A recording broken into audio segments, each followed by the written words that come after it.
Calvary స్వరము నీ కొరకే, కల్వరి స్వరము నీ కొరకే.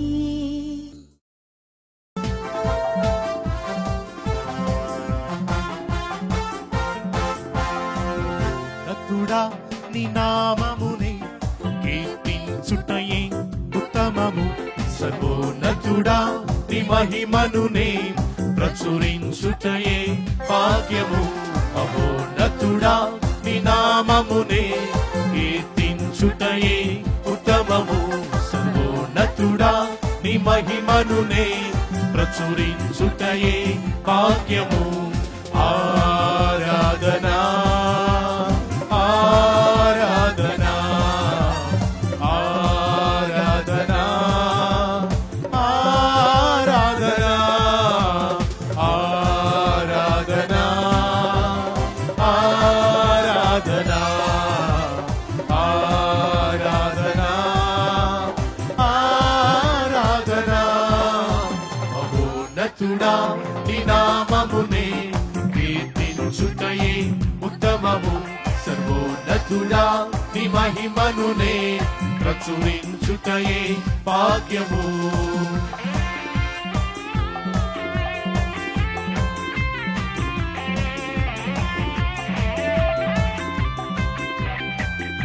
ఉదయమున నీ కృపను గూర్చియు రాత్రి జామున విశ్వాస్యతను ప్రచురించుటయే నా భాగ్యము.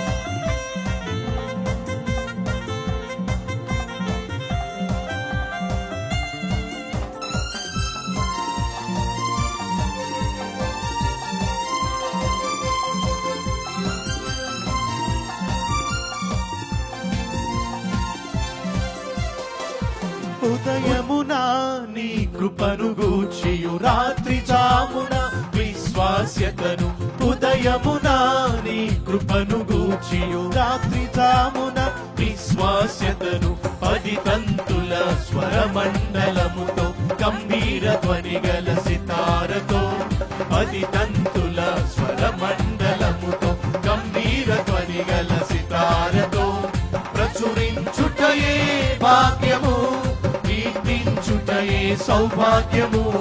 ప్రచురించుటయే భాగ్యము, కీర్తించుటయే సౌభాగ్యము. ఆరాధనా ఆరాధనా ఆరాధనా ఆరాధనా ఆరాధనా ఆరాధనా ఆరాధనా ఆరాధనా.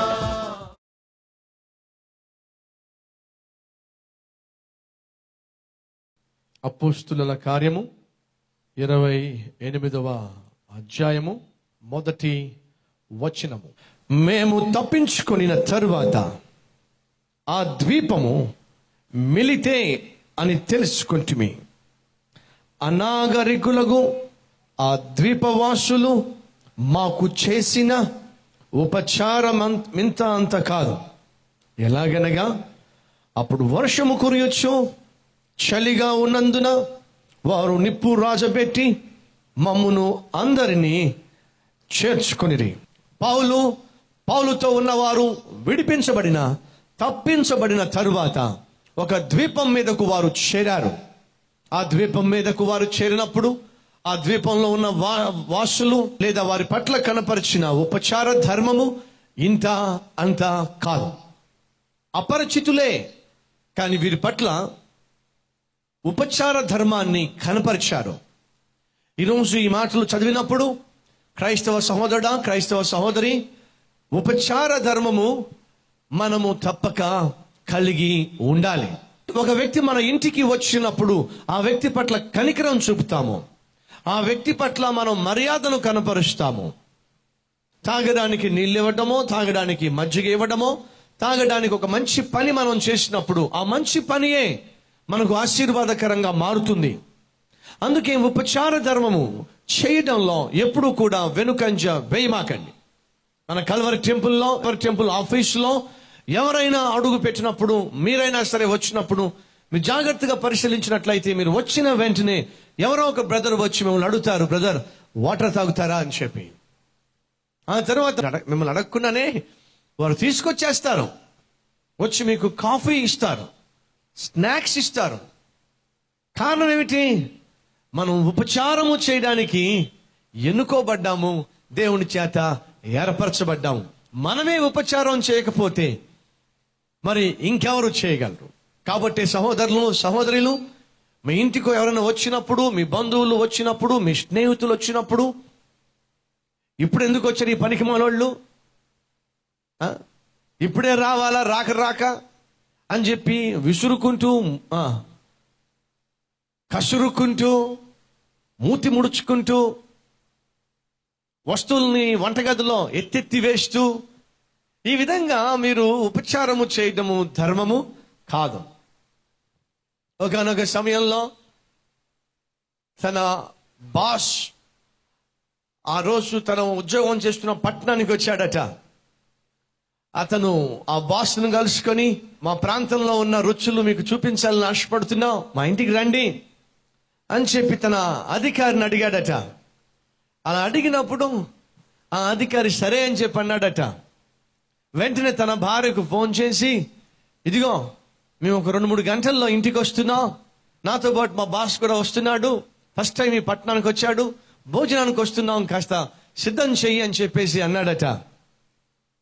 అంటే వెంటనే ఆ భార్య సరేనని చెప్పేసి ఫోన్ పెట్టేసింది. ఆ భర్త బాస్ ఇద్దరు కలిసి ఇంటికి వచ్చారు. ఇంటికి వచ్చిన తర్వాత కాసేపు మాట్లాడుకున్న తర్వాత, పరిచయాలు అయిపోయిన తర్వాత, భోంచేద్దాం రండి అని చెప్పేసి టేబుల్ దగ్గరకు తీసుకెళ్లారు. టేబుల్ దగ్గర తీసుకెళ్లిన తర్వాత బాస్ కూర్చున్నాడు, తను కూర్చుంది, తనతో పాటు తన కుమార్తె కూడా కూర్చుంది. కూర్చున్న తర్వాత అతను అన్నాడు, ఏమండి మీరేమనుకోమాకండి, మేము ప్రభువుని నమ్ముకున్నాం కాబట్టి భోంచేసేటప్పుడు ప్రార్థన చేయడం మాకు అలవాటు, కాబట్టి మేము ప్రార్థన చేస్తాం, మీరేమనుకోమాకండి అని చెప్పి అన్నాడు. దాందే ఉందండి ప్రార్థన చేయండి అని అంటే, వెంటనే వాళ్ళ పాపను చూసి అమ్మా నువ్వు ప్రార్థన చేయి అన్నాడు.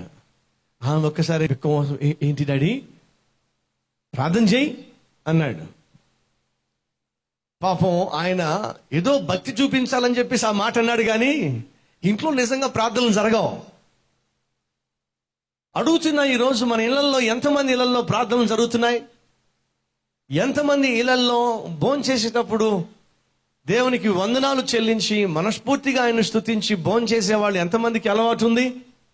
ఎంతమంది ప్రార్థన చేసి దేవుణ్ణి స్తుతించి భోంచేసేవాళ్ళు, ప్రార్థించి దేవుణ్ణి స్తుతించి అడుగు ముందుకు వేసేవాళ్ళు, ఉద్యోగాలకు వెళ్ళేవాళ్ళు, ప్రభు యొక్క సహాయం కోరుకొని ఉద్యోగాలు చేసేవాళ్ళు, ప్రభు యొక్క సహాయం కోరుకొని ఇంటి పనులు మొదలు పెట్టేవాళ్ళు ఎంతమంది ఈరోజు ఈ మాటలు వింటున్నారు? ఒకసారి ఆలోచన చేయండి.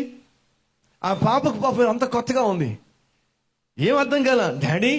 ఏమిటి డాడీ ఏ ప్రార్థన చేయమంటావు అంటే, అప్పుడు వెంటనే అన్నాడు, మీ మమ్మీ చేస్తుంది కదా ప్రార్థన, ఆ ప్రార్థన చెయ్యి అన్నాడు. ఏమిటి డాడీ మళ్ళీ చెప్పు. అదే మీ మమ్మీ చేసిన ప్రార్థన నువ్వు చెయ్యి అన్నాడు. సరే అని చెప్పి వెంటనే కళ్ళు మూసుకుని ప్రార్థన చేస్తాను డాడీ అని చెప్పి అనేసరికి పాపం ఇతను కళ్ళు మూసుకున్నాడు, ఆమె కళ్ళు మూసుకుంది, భార్య కళ్ళు మూసుకుంది, వచ్చిన ఆయన పాపం కళ్ళు మూసుకున్నాడు. ఇప్పుడు ఈ పాప ప్రార్థన చేస్తుంది, ఆ పనికి మాలిన బాస్ ఇంటికి రాకుండా చేయి ప్రభువా. ఈ మాట ఆ తల్లి అన్నం ఈ కూతురు వింది. అది ఆ తల్లి చేసిన ప్రార్థన, ఏంటి ప్రభువా ఆ బాసు మా ఇంటికి రాకుండా చేయి ప్రభువా, అనవసరంగా వస్తున్నాడు ప్రభువా అని విసురుకుంటూ కసురుకుంటూ ఇలాగే ప్రార్థన చేస్తూ వంట చేసింది. ఇప్పుడు భర్త ఏమన్నాడు, మమ్మీ చేస్తా కదా ఆ ప్రార్థన చెయ్యి అని అన్నప్పుడు ఆ ప్రార్థనే చెయ్యి అని చెప్పి అన్నప్పుడు ఆ ప్రార్థన చేసేసింది. పాపం ఏ ప్రార్థన? తల్లి ఏ ప్రార్థన అయితే చేసిందో ఆ ప్రార్థనే. దయచేసి గమనించండి, మనం ఏమిటో, మన బ్రతుకేమిటో, మన బుద్ధి ఏమిటో, మన కాపరాలు ఏమిటో ఈ లోకంలో ఎవరికి తెలియకుండా మనం దాచిపెట్టినా మన పిల్లల దృష్టిలో మాత్రం దాచిపెట్టడం సాధ్యము కాదు. నువ్వేమిటో, నీ భార్య ఏమిటో, నువ్వేమిటో, నీ భర్త ఏమిటో తెలుసుకోవాలంటే వెరీ సింపుల్. మీ పిల్లల్ని పిలిచి చాక్లెట్ ఇచ్చి చెప్పరా అంటే మొత్తం చెప్పేస్తాడు. నీ సంగతి మొత్తం చెప్పేస్తాడు. వాళ్ళ డాడీ చెప్పాడట, రే తలుపు కొడుతున్నారు ఎవరో చూడు అని అంటే కొడుకు వెళ్ళబోతున్నాడు. ఒక నిమిషం ఆగరా, ఎందుకైనా మంచిది కిటికీలను చూస్తాను ఆగని చెప్పి చూశాడంట. చూస్తే ఇంకెవరు, ఆ వసూలు చేసేవాడు. ఏ వసూలు చేసేవాడు? డబ్బులు వసూలు చేసేవాడు. వాడిని చూసిన వెంటనే ఒరే డబ్బుల కోసం వచ్చాడరా, వెంటనే మంచం కిందకి వెళ్ళి ఇదిగో అని చెప్పు. ఏమని నేను లేనని చెప్పు అని చెప్పంటే వెంటనే వాడు వెళ్ళి తలుపు తెరిచాడు. ఏరా మీ నాయన ఉన్నాడా? మా నాయన అవునరా మీ నాయన ఉన్నాడా? మీ డాడీ ఉన్నాడా? మంచం కింద దాక్కుంటూ లేడని చెప్పమన్నాడు. ఏమన్నాడంట? మంచం కింద దాక్కుంటూ లేడు అని చెప్పమన్నాడు. అంకుల్ ఏముంది ఇంకా? ఆ మంచం కింద దాక్కున్న ఆ వ్యక్తి గుటకల బట్టల్లా, ఏమయ్యా పెద్ద మనిషి బయటికి రా. ఇంకేం చేస్తాడు? చచ్చినట్టుగా బయటికి రావాల్సిందే. సో మనం ఏమై ఉన్నామో, ఎటువంటి జీవితాన్ని జీవిస్తున్నామో మన పిల్లలకు బాగా తెలుసు. ఆత్మీయ తండ్రివైతే నీలో ఆత్మీయ తండ్రిని చూస్తారు. ఆత్మీయ తల్లివైతే నీలో ఆత్మీయ తల్లిని చూస్తారు. నువ్వు మంచివాడివైతే, నువ్వు మంచిదానివైతే నీలో మంచితనాన్ని చూస్తారు. నువ్వు రాక్షసుడివైతే, నువ్వు గయాల్దానివైతే నీలో గయాల్దాన్ని రాక్షసుడిని చూస్తారు. ఈరోజు ఒకవేళ నీ పిల్లలు నీ గురించి సాక్ష్యం చెప్పాల్సి వస్తే అడుగుతున్నాను, ఏ సాక్ష్యం చెప్తారు? ఆ రోజు ఆ భార్య సాక్ష్యం చెప్పకే చెప్పేసింది ప్రియ చిన్న బిడ్డ. ఏమని ఈరోజు ఆ సారు ఆ బాసు రాకుండా ఉంటే బాగుండేది ప్రభువా. అదే ప్రార్థన, అదా మనం ఇచ్చే ఆ ఉపచారం, అదా మనం ఇచ్చే ఉపచార ధర్మము. మన ఇంటికి ఎవరైనా వస్తే వాళ్ళని పొమ్మనకుండా పొగబెట్టడమేనా మన ఉపచార ధర్మము? No dear brothers and dear sisters, క్రైస్తవులుగా మన ఇంటికి ఎవరైనా వచ్చినప్పుడు అది మనకు ఒక అవకాశం. దేనికి? క్రీస్తు ప్రేమను చూపించడానికి అవకాశం. దేనికి? దేవుడు మిమ్మల్ని ఎంతగా దీవించాడో, కనికరించాడో సాక్ష్యము చెప్పటానికి. Take it as an opportunity, chance to share the goodness of God. దేవుని యొక్క మంచితనాన్ని ఇతరులకు పంచుకోవడానికి అవకాశాన్ని స్వీకరించండి.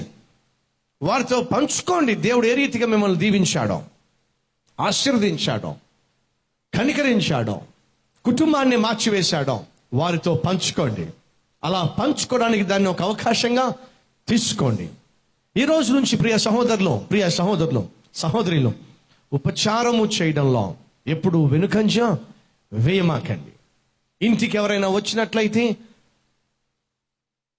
వారిని ఇబ్బంది పరిచేటట్టుగా మాట్లాడమాకండి. ఎస్పెషల్లీ మన ఇంటికి శత్రువు వచ్చినా సరే ఆ శత్రువును మనం గౌరవించటం, ఆ శత్రువుకు మనం చక్కని ఆతిథ్యం ఇవ్వడం, అది గొప్ప ఆత్మీయత, గొప్ప ఆశీర్వాదకరమైన జీవితం.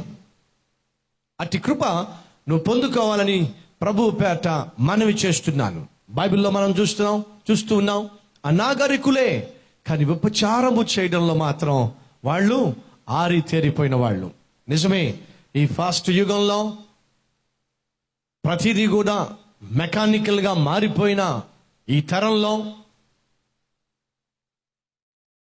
మంచి ఆత్మీయతకు, అనురాగానికి, అనుబంధాలకు, బంధాలకు చోటు లేకుండా పోతున్న ఈ తరుణంలో క్రైస్తవ సహోదరుడా, సహోదరి, నువ్వు మాత్రం క్రీస్తు ప్రేమను క్రియల్లో చూపించడానికి ఇవ్వబడిన ప్రతి అవకాశాన్ని సద్వినియోగపరచుకోవాల్సిందిగా ప్రభువు పేరట మనవి చేస్తున్నాను. చాలా మంది సహోదరులు నా దగ్గరికి వచ్చి చెప్తూ ఉంటారు, అన్నా ఇంతకు ముందు మా ఇంటికి ఎవరు వచ్చినా తలుపు కూడా తీసేవాళ్ళం కాదన్నా. ఎందుకని? కాఫీ దండగన్నా. ఏమిటి? కాఫీ దండగన్నా, టైం వేస్ట్ అన్నా. కాబట్టి మా ఇంటికి ఎవరు వచ్చేవాళ్ళు కాదన్నా. అందులో మా ఆవిడికి అస్సలు ఇష్టం ఉండదన్నా. ఇష్టం? మా ఆవిడికి అస్సలు ఇష్టం ఉండదన్నా. ఏమిటి? ఎవ్వరు మా ఇంటికి రావడం అన్నా. ఎందుకని? అక్కడ వంటగది అంతా కూడా కనిపిస్తూ ఉంటుంది కదన్నా. ఏమవుతుంది? అంటులు కొంచెం మా ఆవిడ తోమదన్నా, కొంచెం ఇల్లు మా ఆవిడ శుభ్రంగా పెట్టుకోదన్నా, మంచం మీద బెడ్షీట్లు అలాగే ఉంటాయన్నా, పరిచిన చాప అలాగే ఉంటుందన్నా, ఇంటి నిండా దుమ్ము అలాగే ఉంటుందన్నా, కట్టెళ్ళు నల్లగా తయారై ఉంటాయన్నా, మా ఇంటికి ఎవరు రావడానికి ఇష్టపడదన్నా. నిజమే, సహజంగా మనం శుభ్రత లేని వారమైనట్లయితే, ఇంటిని చక్కగా పెట్టుకోవడం చేత కాకపోతే ఎవరు కూడా మన ఇంటికి రావడం ఇష్టపడం. అదే చక్కగా పెట్టుకునే ఇల్లాలు చూడండి, ఎవరైనా మా ఇంటికి వస్తే బాగుండు అని ఆశపడుతుంది. ఎందుకని? తను శుభ్రంగా ఉంటుంది కాబట్టి. ఎవరొచ్చినా వాళ్ళు ప్రశాంతంగా కూర్చొని కాసేపు గడిపి వెళ్ళడానికి అనుకూలమైన వాతావరణం తాను కలిగి ఉంది కాబట్టి ఎవరైనా మా ఇంటికి రావాలి, కాసేపు వచ్చి కూర్చోవాలి, కలిసి ప్రార్థన చేయాలి, ప్రభు గురించి మాట్లాడుకోవాలి, ఆశ కలిగి ఉంటుంది. ఆ సహోదరుడు అంటున్నాడు, అన్నా ప్రభువును మేము తెలుసుకున్న తరువాత, రక్షించబడిన తరువాత మా ఇంటికి ఎవరొస్తారా అని చెప్పి ఎదురు చూస్తూ ఉంటాం. అనేక మంది స్నేహితులను, బంధువులను మా ఇంటికి ఆహ్వానిస్తాం. ప్రతిరోజు ఎవరో ఒకరిని ఆహ్వానిస్తాం అని అంటే నాకు ఆశ్చర్యం వేసింది. ప్రతిరోజు ఎవరో ఒకరిని ఆహ్వానించి వీళ్ళు ఏం చేస్తారట? అప్పుడు చెప్తున్నాను, వాళ్ళు మా ఇంటికి రావడం ఆలస్యమన్నా, కాసేపు మాట్లాడిన తర్వాత కల్వరి టెంపుల్లో అందించిన వర్తమానాలు డివిడి రూపంలో రెడీగా పెట్టుకుంటాం. వారు వచ్చిన వెంటనే చక్కని వర్తమానాన్ని ప్లే చేస్తాం. వాళ్ళు ఆ గంట సేపు 45 నిమిషాలు వాళ్ళు ప్రశాంతంగా వాక్యం విన్న తర్వాత అప్పుడు చెప్తాం, ఇలాంటి వాక్యాన్ని విని మా జీవితాలను, మా కుటుంబాన్ని కట్టుకున్నాం. మీరు కూడా ఒకవేళ ప్రభు మిమ్మల్ని ప్రేరేపిస్తున్నట్లయితే, లేదా మీరు రావాలని ఆశపడుతున్నట్లయితే మీరు కూడా రండి అని చెప్పి వారిని కల్వరి మందిరానికి నడిపిస్తాం, దేవుని సన్నిధికి నడిపిస్తాం. ప్రభు యొక్క ప్రేమ ఏమిటో వారు కూడా చవిచూచులాగున మా వంతు ప్రయత్నం మేము చేస్తాం. బైబిల్లో ఏమన్నా తెలుసా? సామెతల గ్రంథము 11వ అధ్యాయము 30వ వచనము, నీతిమంతులు ఇచ్చు ఫలము ఏమిటంట? జీవ వృక్షము. జ్ఞానము గలవారు ఏం చేస్తారట? ఇతరులను రక్షిస్తారు. అడుగుతున్నా, ఈరోజు ఈ మాటలు వింటున్న సహోదరుడా, సహోదరి, జ్ఞానము కలిగి ఇతరులను రక్షించడానికి, ఇతరులను ప్రభు సన్నిధికి నడిపించడానికి, ఇతరులకు ప్రభు ప్రేమను చూపించడానికి ప్రయాసపడుతున్నావా? నీ వంతు కృషి చేస్తున్నావా? నీ వంతు అట్టి బాధ్యతను కలిగి జీవిస్తున్నావా? ఒక్కసారి ఆలోచించు. వాళ్ళు అనాగరికులే, కానీ పరిచారము చేయడంలో బహు నేర్పరులు. ఎలా మనం ఇతరులకు క్రీస్తు ప్రేమను చూపించగలం? అందుకు ఇంగ్లీష్లో ఒక చక్కని మాట ఉంటుంది, nobody knows your honesty unless you give some samples. నీ యొక్క యథార్థత ఏ ఒక్కడికి తెలియదు నువ్వు శాంపిల్ ఇవ్వకుండా. ఎంత యథార్థవంతుడివో నువ్వు క్రియల ద్వారా తెలియచేయకుండా. నువ్వు ఎంత మంచివాడివో, నువ్వెంత మంచి క్రైస్తవుడివో ఏ ఒక్కరికి తెలియదో నువ్వు నీ ఇంటికి ఇతరులను ఆహ్వానించి వారికి క్రీస్తు ప్రేమను చూపించకుండా. కాబట్టి ప్రభు పేరు చెప్తున్నాను, వారు అనాగరికులైనప్పటికీ కూడా అపరిచితులకు చక్కని ఉపచార ధర్మాన్ని వారు చూపించగలిగారు.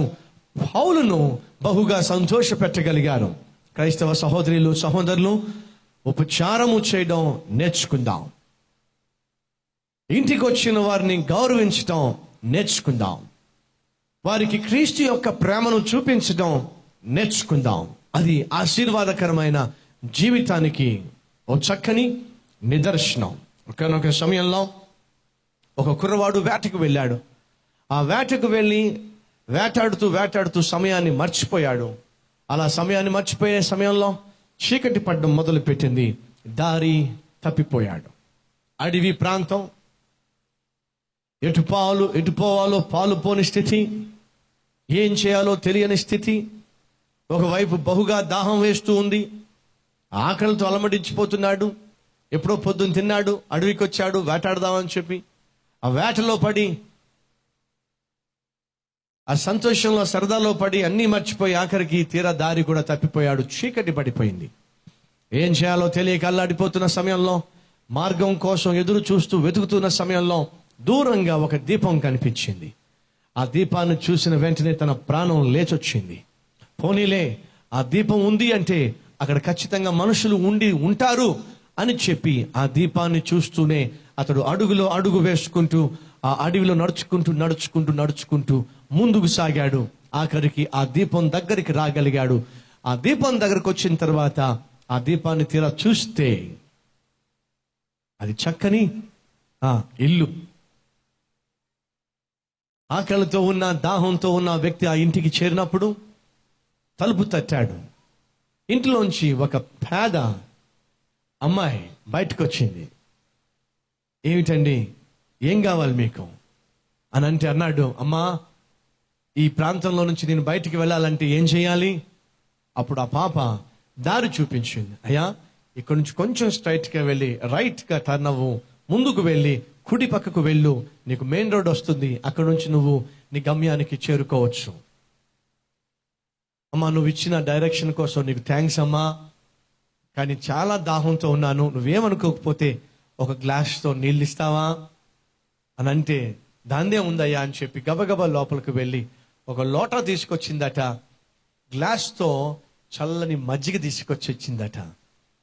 అతను చూసి ఆశ్చర్యపడ్డాడు. అమ్మా, నేను అడిగింది నీళ్లు కదమ్మా, నువ్వు మజ్జిగ ఇస్తున్నావేమిటి అని చెప్పి అంటూనే గడగడ మజ్జిగ తాగేశాడు. గ్లాసు ఖాళీ అవ్వడం ఆలస్యం. వెంటనే మరలా లోటాలోంచి ఆ గ్లాసులో మజ్జిగ పోసి తాగయ్యా అని చెప్పంటే అతను నమ్మలేకపోయాడు. పేదవారికి కూడా ఇంత చక్కని నీతి ఉందా? ఇంత చక్కని ఉపచార ధర్మము వీళ్ళకి తెలుసే? పట్టణాల్లో ఉండే మాకే ఉపచారం చేయడం మాకు చేతగాదే, సహాయపడడం మేము మర్చిపోయిన రోజుల్లో ఉన్నామే అని చెప్పి బహుగా సంతోషించి ఆమెను చూసి కృతజ్ఞతలు చెప్తూ ఉంటే అప్పుడు ఆ అమ్మాయి అంటుంది, మా మమ్మీ మాకు నేర్పించిందండి, ఈ ఇంటికి ఎవరైనా నిస్సహాయ స్థితిలో అక్కర్లో వస్తే మేము కలిగి ఉన్నదాన్ని పంచుకోవాలి, కలిగి ఉన్నదాన్ని ఇతరులతో పంచుకోవాలి, మా మమ్మీ మాకు నేర్పించిందండి. మీరు నీళ్ళే అడిగారు కానీ మా ఇంట్లో మజ్జిగ ఉందండి, కాబట్టి అదే ఇవ్వాలని ఆశపడ్డాను. ఆశ్చర్యపోయాడు. ఆ కుర్రవాడు పట్టణానికి వెళ్ళిపోయాడు. ఆ తరువాత ఒకరోజు ఈ పాపకు అనారోగ్యం వచ్చింది. ప్రాణ అపాయ స్థితిలో ఉన్నప్పుడు ఆమెను పట్టణానికి తీసుకువెళ్ళారు. ఆ పట్టణంలో ఒక హాస్పిటల్ తీసుకువెళ్తే ఆమెకున్న అనారోగ్యాన్ని చూసి డాక్టర్స్ పరీక్షించి పరిశీలించి చెప్పేశారు, అమ్మా, ఈ పాప బ్రతకదు. ఒకవేళ మీరు బ్రతకాలి అని ఆశపడుతున్నట్లయితే తప్పనిసరిగా ఈ మేజర్ ఆపరేషన్ చేయాలి. బహుశా దాని ఖర్చులు మీరు భరించలేకపోవచ్చు. ఇంచుమించు 8 లక్షల రూపాయల వరకు ఖర్చు అవుతుంది. అంత భరించడం మీకు సాధ్యం కాదేమో కదా. కాబట్టి ఆలోచించండి అమ్మా, ఒకవేళ ఆపరేషన్ చేయించుకోగలిగితే ఏం బ్రతుకుతుంది, లేకపోతే చనిపోతుంది. ఆ పేద తండ్రి, ఆ పేద తల్లి ఆ పాపను దిక్కుతో వచ్చిన స్థితిలో హాస్పిటల్లోంచి బయటకు తీసుకొస్తూ ఉన్నారు. అలా తీసుకొస్తూ ఉన్న సమయంలో ఒక డాక్టర్ హాస్పిటల్కు వెళ్తూ వచ్చిన వీరిని చూశాడు, ఆ పాపను చూశాడు. వెంటనే అడిగాడు, ఎందుకు వచ్చారు మీరు ఇక్కడికి అని చెప్పి. ఆ తండ్రి చెప్పాడు, అయ్యా, దిక్కులేని స్థితిలో మా పాపను ఇక్కడ తీసుకొచ్చాం, ఆపరేషన్ అయితే తప్ప సాధ్యం కాదు అని చెప్పి అన్నారు అని స్టోరీ అంతా చెప్తున్న లోపటే ఆ డాక్టర్ అప్పటికే చేతిలో ఉన్న ఆ రిపోర్ట్స్ తీసుకున్నాడు, అవన్నీ చెక్ చేసేసాడు. వెంటనే చెప్పాడు, మీరు లోపలికి రండి అని చెప్పి అక్కడున్న కాంపౌండర్స్ని, అక్కడున్న స్టాఫ్ మెంబర్స్ని పిలిపించి వీరిని ఇమీడియట్గా అడ్మిట్ చేయించేశాడు. సాయంత్రానికి ఆపరేషన్ కూడా జరిగిపోయింది. వాళ్ళకి ఏమీ అర్థం కావట్లా, ఆ పేద తండ్రికి ఆ పేద తల్లికి. ట్రీట్మెంట్ అయిపోయిన తర్వాత 15 days తర్వాత వాళ్ళు వచ్చి అక్కడ వారితో మాట్లాడుతూ, ఈ ఆపరేషన్ సక్సెస్ కావడమే కాదు, మీ అమ్మాయికి పరిపూర్ణమైన ఆరోగ్యం కూడా వచ్చింది, కొంచెం ఖర్చు అయినప్పటికీ కూడా మీ పాప ప్రాణాలు కాపాడబడి అదే చాలు అనేసరికి ఆ తండ్రికి ఏం అర్థం కాల. వీళ్ళు మందుల మీద మందులు తెస్తున్నారు, శిలాయిల మీద శిలాయిలు పెడుతున్నారు, ఏవేవో చేసేస్తున్నారు, నాకు అనుకుంటానే ఉన్నాను ఏదో జరగబోతుందని చెప్పి. వీళ్ళు చివరిలో వచ్చి నా నెత్తి మీద బిల్లు పెడతారని చెప్పి అనుకున్నాను. ఇంతకీ ఏమైంది నాయన, ఎంత అయిందంటే వాళ్ళు చెప్పారు, ఇంచుమించు 12 లక్షల రూపాయల వరకు అయింది. ఎంత? 12 లక్షల రూపాయలు అయ్యింది. అప్పుడు ఆ తండ్రి లబో దిబోం అంటూ, అయ్యా, నేను ముందే చెప్పాను నా వల్ల కాదని, నేను పేదవాడినని, నేను ఈ డబ్బు పెట్టుకోలేని ముందే చెప్పే కదా నేను బయటకు వెళ్తున్నాను, లోపల తీసుకొచ్చి మా పాప ఆపరేషన్ చేసి బ్రతికించిన తర్వాత బిల్లు చేతిలో పెడతారేమిటయ్యా, ఇప్పుడు నన్ను ఏం చేయమంటారయ్యా. అప్పుడు అదే సమయంలో లోపలికి మరొక డాక్టర్ వస్తూ ఉంటే అక్కడున్న మరొక డాక్టర్ అంటున్నాడు, మీరేం భయపడిన అవసరం లేదండి, ఈ బిల్ అంతా కూడా పే చేసేశారు, ఒక్క పైసా మీరు కట్టిన అవసరంలా. ఎందుకని? ఎవరు కట్టారు అని అంటూ ఉంటే అప్పుడే లోపలికి వస్తున్నాడు ఇంకొక డాక్టరు.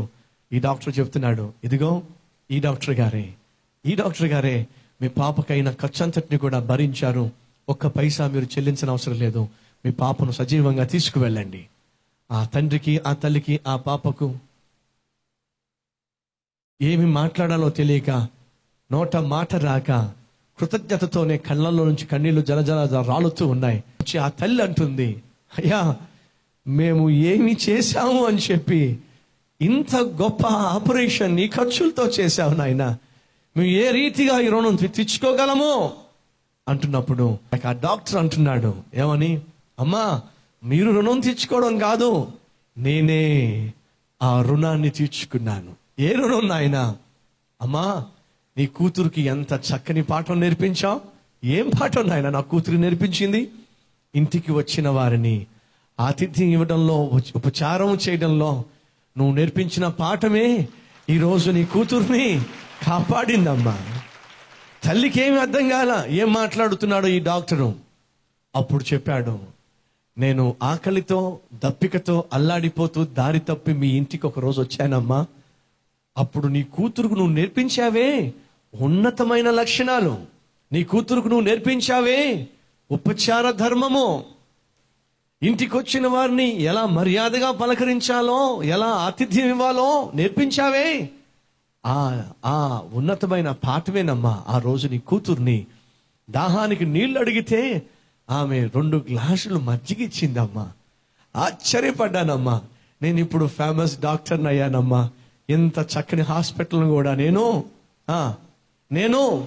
నిర్మించగలిగాను అంటూ ఏమన్నాడు తెలుసా? ఇంత ఉన్నతమైన స్థితికి, స్థాయికి వచ్చిన నేను నీ కూతురుకు ఆపరేషన్ చేయించడం అది నాకు పెద్ద కష్టమేం కాదు, కానీ పేదవాళ్ళై ఉండి గుడిసెలో ఉంటూ కూడా 2 గ్లాసులు మజ్జిగ ఇవ్వడం మాత్రం అది సామాన్యమైన విషయము కాదమ్మా. 2 గ్లాసులు మజ్జిగ ఏం చేసిందట చెప్పండి, మాట్లాడరే? ఒక ప్రాణాన్ని కాపాడింది. ఉపచారము చేయుట మర్చిపోవద్దు. మహాపరిశుద్ధుడు అయిన జీవము కలిగిన తండ్రి, మిలితే ద్వీపము వారు అనాగరికులే, కానీ ఆతిథ్య ధర్మాన్ని ఎరిగిన వారు. అయ్యో, నాగరికులమే గాని నాయన జ్ఞానము లేనటువంటి వారిగా మేము జీవిస్తున్నాం, మమ్మల్ని క్షమించండి ప్రభువా. ఈరోజు ఎందరైతే తమను తాము ఇతరులకు నీ ప్రేమను చూపించడానికి, ఆతిథ్యం ఇవ్వడానికి అప్పగించుకుంటున్నారో వారిని, వారి గృహమును ప్రత్యేకంగా దీవించమని, ఆశీర్వదించమని, వారు చేసిన మేలుకు ప్రతిగా తగిన సమయంలో దీవెన కల్లారా చూసే భాగ్యం ఇవ్వమని యేసు నామములో వేడుకొనుచున్నాము తండ్రి, ఆమేన్.